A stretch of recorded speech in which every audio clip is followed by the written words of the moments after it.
Welcome to AJ coaching classes. સમાનતા શ્રેણી એની અંદર આપણે જે બોર્ડમાં પૂછાયેલા અને બોર્ડમાં પૂછાવાના જે છે એના મોસ્ટ આઈએમપી ક્વેશ્ચન આપણે આજથી શરૂ કરી રહ્યા છે. તો આપણે એમાં મોસ્ટ આઈએમપી ફર્સ્ટ ક્વેશ્ચન જોઈશું. સમાંતર શ્રેણીમાં પ્રથમ 7 પદોનો સરવાળો 49 અને 17 પદોનો સરવાળો 289 હોય તો 10 પદોનો સરવાળો શોધો. તો સૌથી પહેલા આપણે ક્વેશ્ચન પછી ઇમ્પોર્ટન્ટ ઇન્ફોર્મેશન એટલે કે ડેટા લખવાના રહેશે અને ફોર્મ્યુલા લખવાનું રહેશે. તો તમે જોઈ શકો છો કે ભાઈ n ની કિંમત પહેલા આપણે 7 લઈશું તો 7/2 2a પ્લસ 7 માંથી 1 જશે તો રહેશે 6d.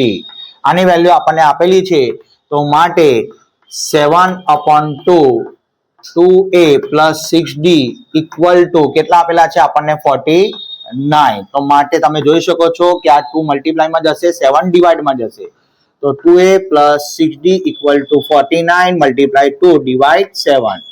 સાતું સાતું કેટલા થશે 49. તો 2a plus 6d equal to આપણને મળશે 14. આને ઇક્વેશન નંબર આપણે 1 આપીશું.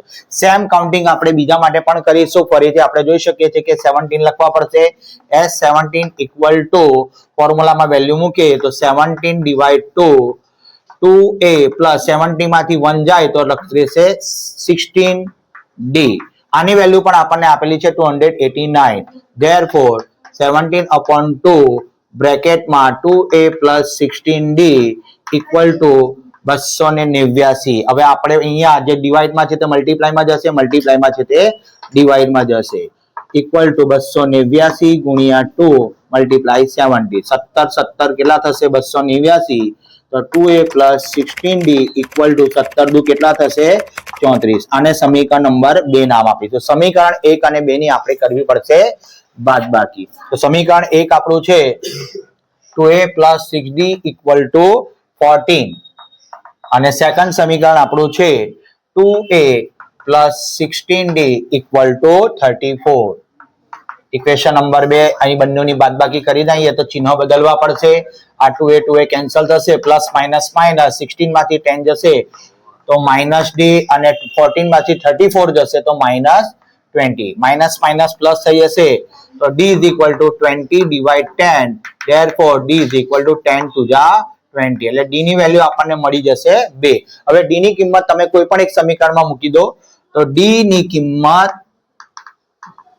સમીકરણ 1 માં મૂકતા સમીકરણ 1 આપણું છે 2a plus 6d equal to 14. હવે આપણે કિંમત મૂકીશું તો 2a પ્લસ 6d ની વેલ્યુ છે આપણી પાસે 2 બરાબર 14. તો 2a is equal to 12 is equal to 14. તો 2a is equal to 14 minus 12 તો 2a is equal to 2. તો a equal to 2/2. તો એની વેલ્યુ આપણને કેટલી મળશે 1 મળશે. બસ આ બંને કિંમતો આપણને મળી ગઈ છે. અને હવે જે વસ્તુ આપણને શોધવાની કીધી છે તે કે 10 પદોનો સરવાળો શોધવાનો છે તો S10 equal to 10/2. 2a ની વેલ્યુ આપણી પાસે છે 1 અને d ની વેલ્યુ આપણી પાસે છે 2. તો ભાઈ 10 માંથી 1 જશે તો 9 મલ્ટીપ્લાય 2 તો 2 × 5 = 10 5 2 × 1 = 2 અને 9 × 2 = 18 5 અને બંનેનો સરવાળો કરીએ તો 20 મલ્ટીપ્લાય 10 5 કરીએ તો 100 આન્સર આવશે. તો આ રીતે આપણને પ્રથમ 10 પદોનો સરવાળો મળશે. તો વિદ્યાર્થી મિત્રો આવા જ પ્રશ્નો આપણે નેક્સ્ટ સિરીઝમાં જોતા રહીશું.